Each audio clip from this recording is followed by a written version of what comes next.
In this video, I'm going to share with you why your diagnosis of prostatitis might actually be a sham. If you're suffering from chronic pelvic pain, pudendal neuralgia, non-bacterial prostatitis, or any of the mystery symptoms associated with CPPS, then this video is specifically for you. My name is Christian St. John. I spent nearly 3 years and over $50,000 to recover from chronic pelvic pain, so you don't have to. If you'd like access to my free training on how I was able to recover from CPPS, be sure to go ahead and grab that down below. In the next few minutes, I'm going to share why I believe that most prostatitis diagnoses are a sham. And if you stick with me until the end of this video, I'm going to share with you why it's so dangerous to be sucked into this sham, as well as exactly what you can do to make sure that this does not happen to you. So let's jump in. I knew that I just couldn't give up on it. Completely healed, completely changed, totally transformed, back at the gym, lifting weights, working out. Most importantly, I'm just living a normal life. You have to believe you can heal. But before we can get into why your diagnosis of prostatitis might be a sham, it's important for us to define what prostatitis actually is, as defined by the medical community. Prostatitis is defined as an inflammation of the prostate gland or an inflammation around the prostate gland. It's also defined as a swelling of the prostate gland or the swelling around the prostate gland, coming along with irritation of the prostate and the tissues around that particular gland. Now, there are 3 types of prostatitis as currently defined by the medical community. Type number 1, acute bacterial prostatitis. This is a type of prostatitis that can be treated and resolved with antibiotics. The use of the term acute applies that once it's treated, it is resolved and it does not persist. It does not become chronic. Type number 2, chronic bacterial prostatitis. This is a type of prostatitis that persists over a long period of time or returns after a long period of time. It's important for you to understand that chronic bacterial prostatitis means that you have received confirmation by your doctor that a bacterial infection exists. It also means that you've received reconfirmation down the road that that same bacterial infection still exists, or after it went away, you've received reconfirmation that that infection has returned. Type number 3, chronic non-bacterial prostatitis. This type of prostatitis means that you've been experiencing symptoms in line with prostatitis. However, either no bacterial infection has been found, or perhaps your urologist simply treated you with antibiotics and never actually ran the tests to make a determination as to whether or not you have a bacterial infection. And here's where the problem begins. What if I told you that the majority of cases of prostatitis are non-bacterial? Did you know that 90 to 95% of prostatitis diagnoses fall into the non-bacterial category? This means that most men who are being diagnosed with prostatitis do not have a bacterial infection. So why do urologists continue to prescribe antibiotics if you don't have a bacterial infection? This is why I say that most prostatitis diagnoses are a sham. Most men are assuming that their prostate is inflamed or that they have an infection when they have no infection at all. Why are they assuming this? Are all the men who are diagnosed with prostatitis dumb? No, they're not dumb, though I do tend to believe that women are a tad smarter in this regard. More on that later. The problem here is that men are being conditioned by the medical community and they're being conditioned by the urologist that they have a problem with their prostate. The term prostatitis continues to be used by the urologist and you're not being given any alternative. But think about it, if your prostate is not inflamed or infected, then why the heck does your urologist continue to call what you have prostatitis? You see, it's this combination of poor terminology, the use of the definitions that continue to use the word prostatitis in them, along with the poor job of the urologist educating you on what you may have being outside of their scope. It's all of that that keeps you in the dark. It's time that we call this what it is: chronic pelvic pain syndrome. To be clear, if you've been suffering for at least 3 to 6 months with some of the symptoms of prostatitis, However, you have no known infection, no structural disorder, no disease, and you've been checked out at the urologist and you've done all of the tests at the urologist, and there's been nothing to show that you have any bacterial infection, I've got news for you. You do not have prostatitis. It's likely that what you have is chronic pelvic pain syndrome. Did you know that according to the Cleveland Clinic, 1 out of every 3 men suffers from chronic pelvic pain syndrome? Think about that. This means that just in the United States alone, there are tens of millions of men walking around thinking they have prostatitis when in actuality they have chronic pelvic pain. Isn't that wild? The problem is your urologist isn't telling you this. It's up to you to figure this out. This is what I had to figure out on my own. I had to educate myself, and in turn, I had to educate my urologist on how this works. So in my case, it started with this strange laser beam feeling down below. Then it started to develop into a raw, burning feeling down below. Then it was like electric shocks. Then I had pain sitting, and on and on and on. So through my experience going to the urologist, the first time I went to them, they ran tests, they did studies, they tested for infections, they didn't find anything. They gave me antibiotics. I came back 2 weeks later, they tested my prostate, they didn't find anything. They gave me antibiotics again. I came back 2 or 3 weeks later, they tested an ultrasound on my testicles, they didn't find anything. They wanted to offer me antibiotics again. I had x-rays, I had CT scans, eventually I had an MRI. Through all of this and through this entire experience, there was nothing wrong with my prostate. So the question is, why was I diagnosed with prostatitis? Well, the reason why is because when urologists don't know what you have and they don't know what's wrong with you, they just label it as prostatitis. They don't know what else to call it. Well, it's easy for them to do that. The problem is for you, it's a big challenge because now it puts you into the category of prostatitis. And even though it might be non-bacterial prostatitis, it puts you on that continued search to look for an infection. And it gives you the mindset that there must be an infection here, I just need to find it. And that puts you down the wrong path, which can take a lot of time and a lot of money to figure out what's actually wrong with you.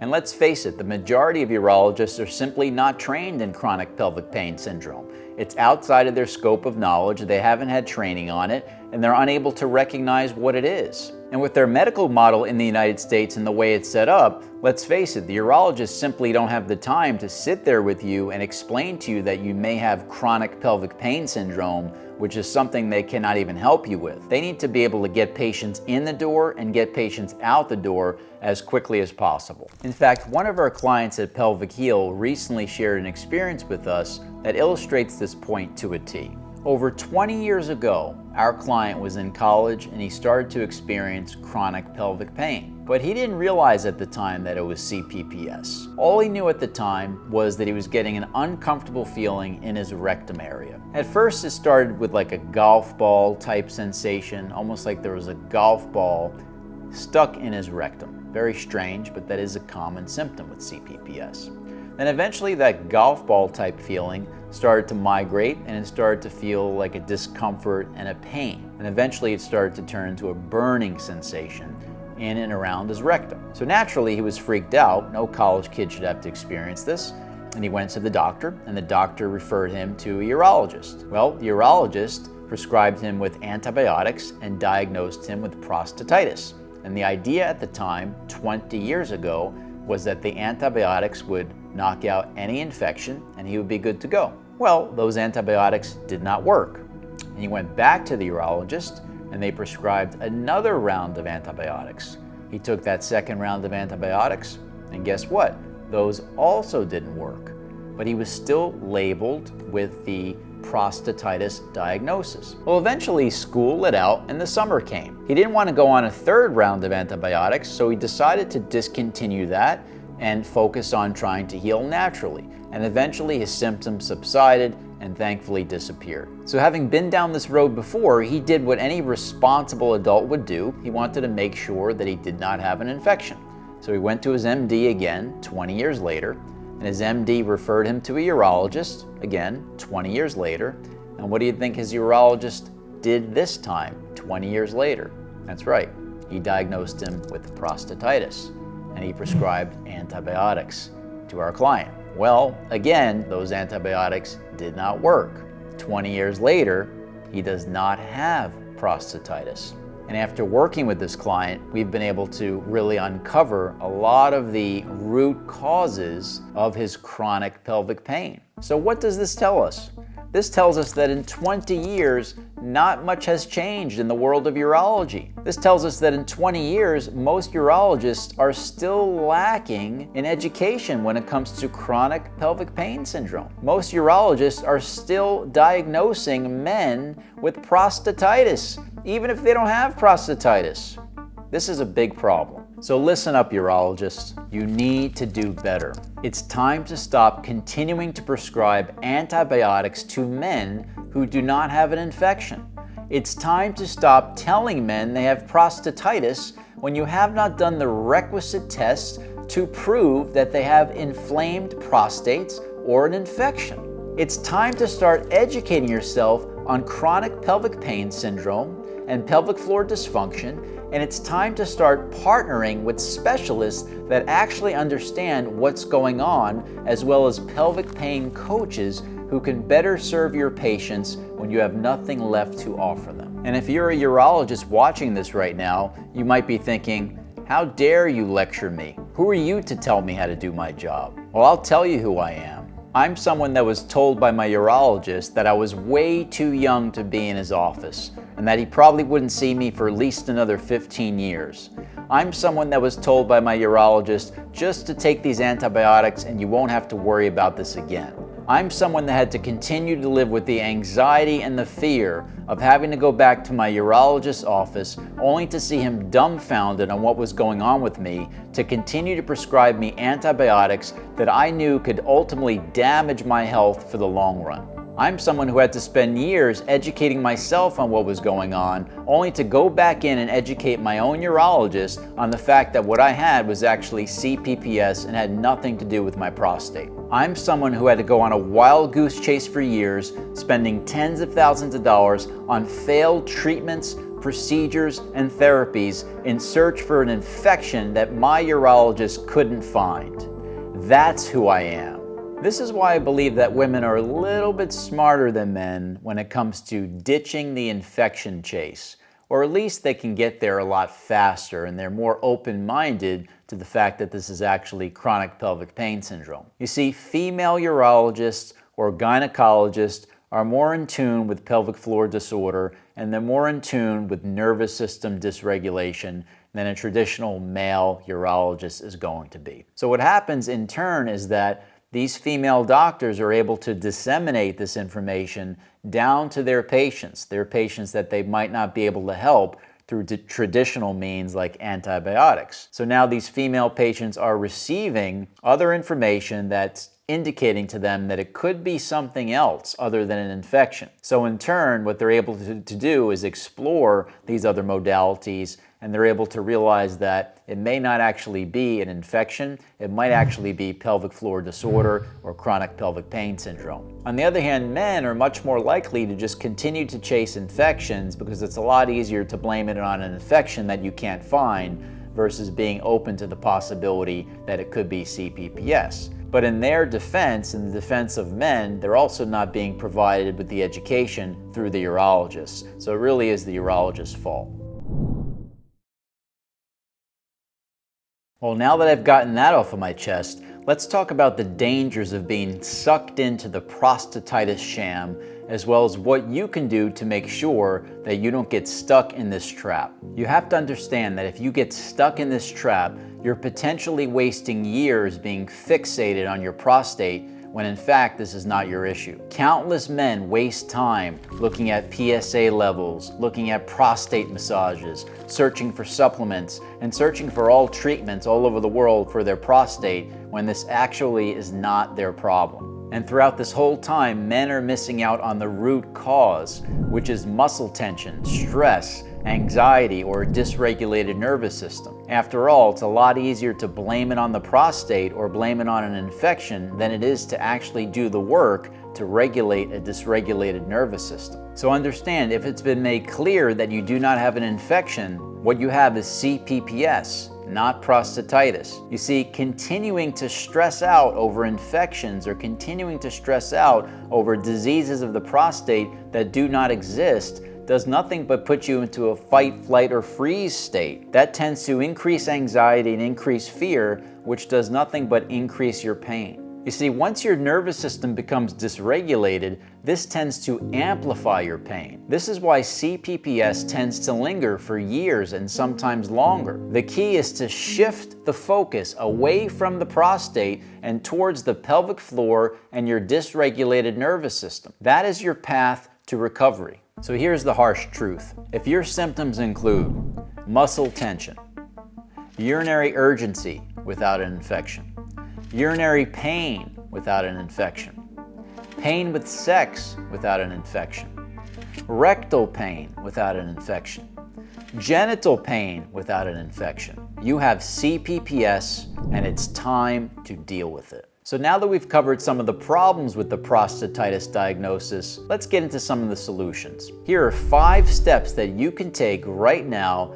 to escape the prostatitis sham, moving you one step closer to healing. Step number 1, start demanding proper testing from your urologist. Instead of just accepting antibiotics, you can demand that the proper tests are done to scan for any infections. Now, I know when you're in pain and you're desperate, you want to do anything that you can to get out of pain. But there really are big problems with continuing to go on antibiotics. There could be consequential effects to your health down the road. So if you can just hang on for a few days or a week or however long it takes to get these tests back, it could be an option for you. But the key here is not to just roll over and blindly accept the prostatitis diagnosis, and not to just roll over and blindly accept antibiotics without proof that you actually have an infection. So demand the proper testing from your urologist. Step number 2.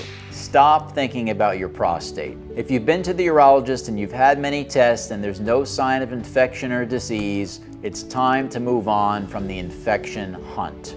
Continuing to focus on the prostate when there's no there, or continuing to look for infections that don't exist does nothing but put you into a heightened state of alert, causing more anxiety and more pain. It's time to move on from your prostate.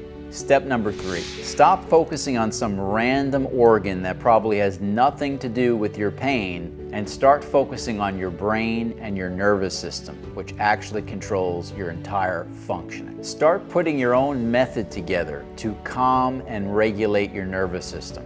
It takes time, and with trial and error, it could take you years like it did for me, but it can be done. Many have done it before, and it is something that you can ultimately do on your own. For faster results, consider adopting a proven system, such as our pain recycling system. This is a system that took me years of trial and error to put together. It's a system that ultimately allowed me to rewire my brain, calm my nervous system, and free myself from chronic pelvic pain. This is the same system that our clients at Pelvic Heal have access to and benefit from today. Step number 4. Practice daily dynamic movement patterns. Most people are just sitting around in pain and they're not doing what they need to do to actually get the tension out of the body. This is why traditional pelvic floor physical therapy falls short. It is not designed to strip out tension from the muscles of the pelvic floor. It's very passive and it's very traditional. In fact, the only type of physical therapy that ever worked for me was a very unique dynamic movement pattern stretch therapy. I refer to it as power stretching. It's designed to pull out the tension from the prime movers, such as the quadriceps, the hamstrings, and the glutes. And this is the exact type of stretching that we help our clients with at Pelvic Heal. Step number 5, install accountability and community. These are probably the 2 biggest reasons why people fail to heal from chronic pelvic pain. Number 1, they don't have any accountability. When I was searching for answers and putting together my pain recycling system, it took me years of trial and error to figure it out. Now, you can go that route. The problem is it takes a lot of time, and when you're in pain, there's no one there to guide you that's actually been through it. So it actually extends your suffering. The other issue is when you're searching for answers and you're only seeking answers from other people that are suffering, that's really not the best community for you. You actually need to be part of a community of men and women that have healed from chronic pelvic pain. And this is exactly what we provide our clients at Pelvic Heal, that accountability. So not only will you know exactly what to do and when to do it, but if you have any struggles along the way, we'll be there to make sure you get back on track. And the great news is you'll be part of a community of healers that are going through the same process and have the same struggles as you, making it a lot easier for you to move forward. Well, I hope you enjoyed this video. Be sure to let us know your thoughts and your experiences with the prostatitis sham. And if you'd like to learn more about my story and all that I did to get out from chronic pelvic pain, be sure to go ahead and click on this video that's appearing right here on the screen.